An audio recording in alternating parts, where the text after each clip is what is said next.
Hello everyone, my name is Pratik Tambre and today here we are at the 3rd India Silver Conference at Udaipur. I have Mr. Navneet Damani from Motilal Oswal. Hello sir, how are you? I'm fine. Thank you for having me. Thank you sir for joining us at the conference this year. If you can just tell us a little bit about Motilal Oswal and your research dynamics there at Motilal Oswal. So we are one of the India's largest full service broker. We are into HNI segment, we are into retail segment, as well as we have a large franchisee base. Also, Motilal Oswal is one of the leading financial service providers as far as institution, equities and other aspects are concerned. Over the last few years, we have diversified big into wealth and real estate as well. Other than that, as far as research is concerned, Motilal Oswal, their tagline is solid research and solid advice. Largely, the core foundation of the founders is that without research, there is no advice, and if there is an advice, maybe it is half baked, half hearted. So, from that standpoint, that principle, they have invested largely into research all through the years. Our one of the promoters, Mr. Ramdev Agarwal, is a well-known face on the media and has been represented as India's junior Warren Buffett. So that is something that we boast about. That research from Motilal Oswal is a top-notch quality. So you are talking about research, sir. As silver and gold prices are mostly inclined towards the international markets, is your research mostly based on globally, or is it fixed towards India? Well, it cannot be towards largely Indian price scenario only, because all that we look at is macro levels. We understand that we are price takers in India, we are not price makers.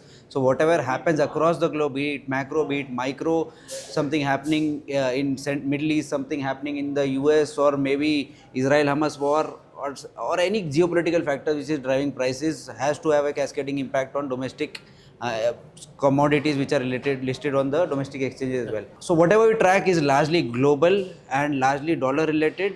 Of course, their price conversions come into Indian prices with a dollar factor or with a rupee factor coming into it. But the largely research part is about 90-95% is based out of global phenomena and factors. So, sir, let's, as we are in the India Silver Conference here in Udaipur, let's sideline gold for a little bit because everyone talks about gold. Let's talk about silver a little bit.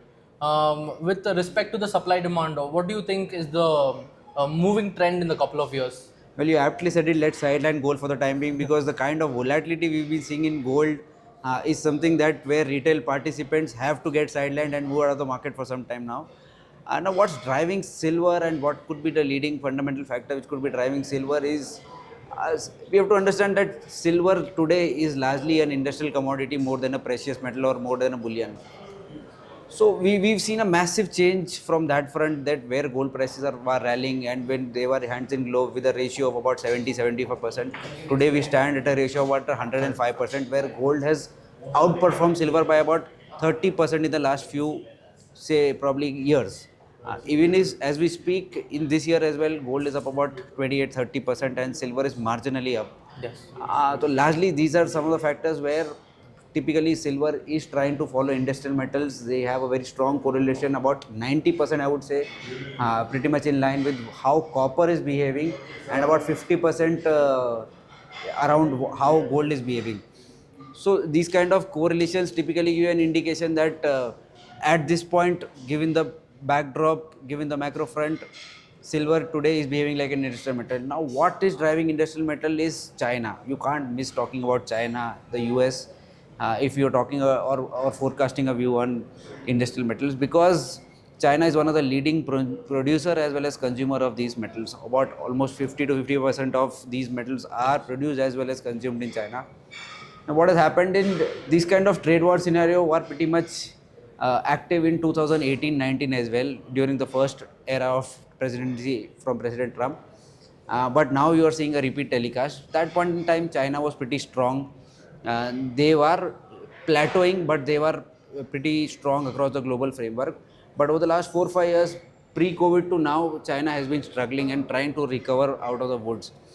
So a lot of traction is kind of getting built in the last 6 months, but suddenly it is taking a pause or a break because of abnormal tariffs which these two counterparties have imposed on each other.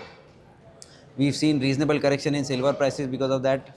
Gradually, it took some time to go to $34-$35, came down crashing toward $26-$27, and now inching back toward 32-33. Our stance continues to remain that until this global frameworks come to a conclusion, come to a great consensus, there is going to be immense volatility. Maybe we go towards 35, 36, but there is a bright possibility we come down back towards 30 and 28 as well. So we need to have some bit of consensus, some bit of equilibrium in the global uncertainty that we are at this point in time, and then probably we can look at a longer term outlook for silver prices.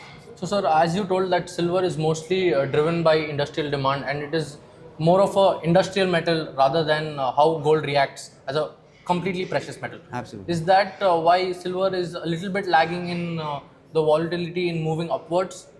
Absolutely, that is largely the case because you see base metals, some bit of base metals are say about 40-50% away from their lifetime highs. Something like copper, which typically moves hand in glove with silver, is about 20% away from lifetime highs. And gold, as we speak, is beyond one would have imagined. At the start of our first quarter of 2025, we are about 30% up year to date. So all the targets that most of the analysts or most of the global participants had of $3,200 or $3,400 by the end of 2025 have come down in the first quarter itself. So either you revise your target upwards or maybe you wait for prices to cool off.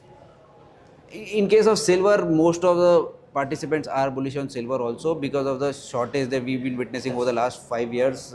This year also there is an anticipated shortage. However, the demand dynamics could have changed suddenly because of the tariff scenario. Okay. Now everybody will have to recalculate himself or their analysis as to how silver is going to behave in the next 3 to 6 months. Our sense is that we've seen a reasonable amount of consolidation in silver as a commodity. The gold to silver ratio typically indicates that we've had its share of run up and outperformance is little overdone. Maybe 1 month from now, maybe 20 days from now, maybe 6 months from now, there has to be some consensus between these two parties, US and China. And once that happens, you will see a reasonable amount of run up once again starting in silver prices. We remain outrightly positive on silver over the next, say, probably 12 to 18 months perspective. Yes. So just one last question, sir. Might be a little controversial, but personally, I think that there is scope for silver to go to the $50 mark in the coming years. Maybe not anytime soon, but in the coming years. Is that are we on track for that, or am I just in the bubble? Well, given the current frame of things, I wouldn't rule out a possibility of $42 within a probably 18 months time frame or a 24 months time frame. That's clear, a 20-25% returns from current levels. However, 50 is something that we are not looking at this point in time because we see that supply is going to improve over the next couple of years. There has been supply side crackdowns, and see if supply starts to improve from current levels, if demand kind of deters at higher prices, then the mix that we've seen for the last 4-5 years could start to kind of taper down. Yes. From that standpoint, until something or new usage of silver comes in significantly and it kind of gives a thrust or impetus to the price in the next few months or quarters, then probably 50 could be on card. But for now, I would hold my guns to about $42. Yes. Thank you so much, sir, for this opportunity, and we look forward to having you at many more conferences. Thank you. Thank you, sir.